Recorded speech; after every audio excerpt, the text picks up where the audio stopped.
Thank you very much, Mr. Chairman. I wanted to say something about this piece of legislation because I'm incredibly proud to co-lead the American Water Stewardship Act to protect our communities, ecosystems, and regional economies nationwide. So this legislation reauthorizes funding for long-standing geographic programs, including the historically bipartisan Great Lakes Restoration Initiative. The Great Lakes are a part of our way of life in Michigan, essential to our local economy, our recreational spaces, and our way of life, all while containing over 90% of America's surface freshwater. So the bottom line is the Great Lakes Restoration Initiative is our primary tool for restoring and preserving the Great Lakes.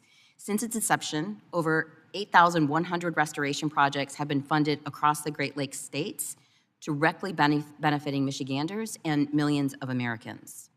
GLRI projects include controlling invasive species, tracking toxic algae outbreaks across the Great Lakes, restoring wetlands, improving dam safety, and many other invaluable initiatives.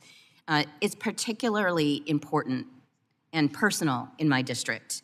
In 2020, historic flooding in Midland County forced more than 10,000 residents to evacuate and caused hundreds of millions of dollars worth of damage after some dams broke. But the damage would have been so much worse. Thanks to the GLRI, our local watershed was instrumental in mitigating further damage and helping the floodwaters to recede. And this initiative goes well beyond protecting our ecosystem, as every dollar invested through GLRI yields more than $3 in economic activity for the region.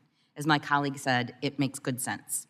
These projects create good-paying jobs across the Great Lakes region, including equipment operators, engineers, biologists, ecologists, plumbers and pipe fitters, and many more, at a time when we need to do all that we can to bolster opportunities for Americans.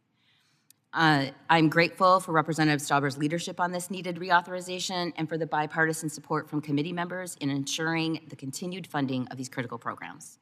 I ask my colleagues to support this vital reauthorization to preserve the treasure that is the Great Lakes for generations to come. Thank you, and I yield back.